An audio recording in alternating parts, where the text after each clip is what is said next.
It's spring.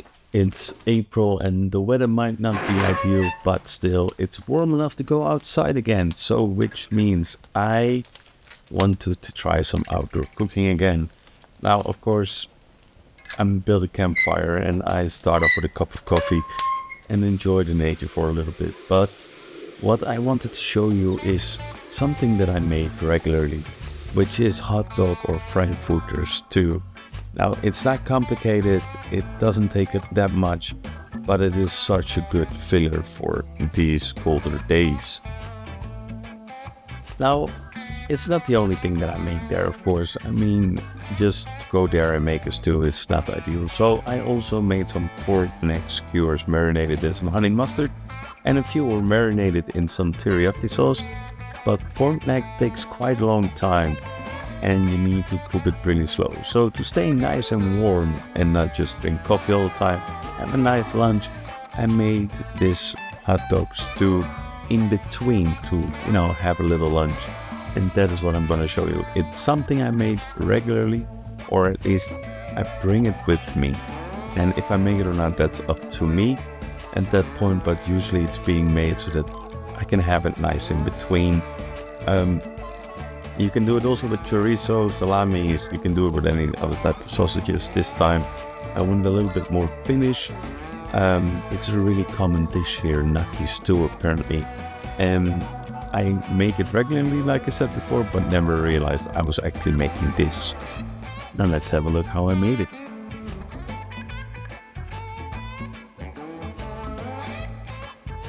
So I start off with just cutting some onion, red onion, and the gnocchis, the hot dogs. I just put it in a pot and just put it on top of the fire. Now the sausages have some fat in it.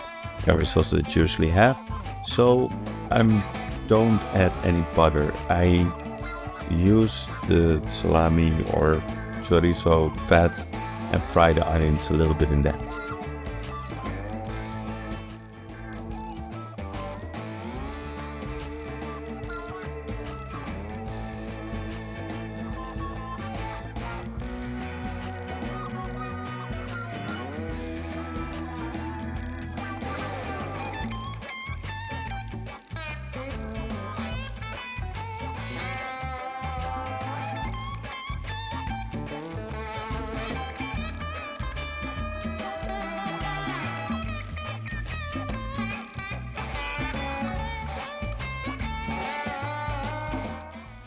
Now, since it's outdoors, it doesn't need to be that refined, so you can leave it in a little bit bigger chunks. So after I fried it a bit, it's time to chop the paprika, and it doesn't need, like I said, it doesn't need to be fine. So like cut them in some cubes, and I'm adding it to the mix.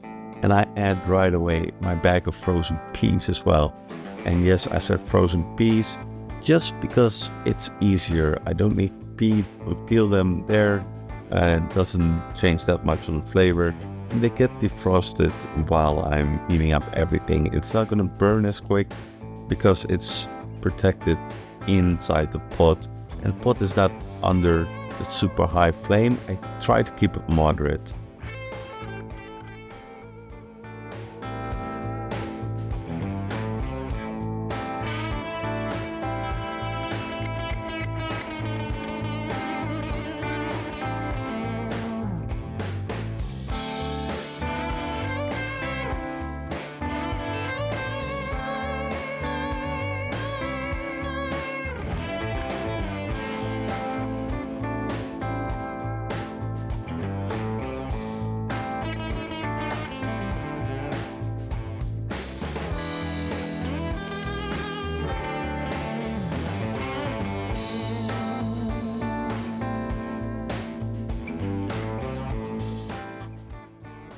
Now I put it back on the fire and I let it warm up a little bit, and I add some water to it so that I make sure not everything sticks to it, and I add the tomato sauce. Now after that I can leave it standing there for half an hour actually, and just leave it be. The water needs to reduce so that the tomato sauce gets a little bit thicker.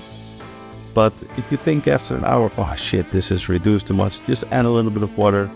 If you think, oh, this is not reduced enough or not thick enough yet, then you just leave it a little bit longer. And once it's done, you just grab a spoon, or you grab the pot, put it on the table, you grab a spoon, and you can just eat it. Take some bread, put it, dip it inside there. It's a pretty easy dish as a whole, but it kind of shows that you can even do at your home barbecue. Do a lot more things like this rather than just smack a burger on it.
Now, I hope you enjoyed the video, and if you want to see something specific that I will cook outdoors, or you want to see me cooking there in the nature, how it exactly goes, just leave a comment down below, and don't forget to subscribe if you enjoyed the video, or leave it a like, it's even better.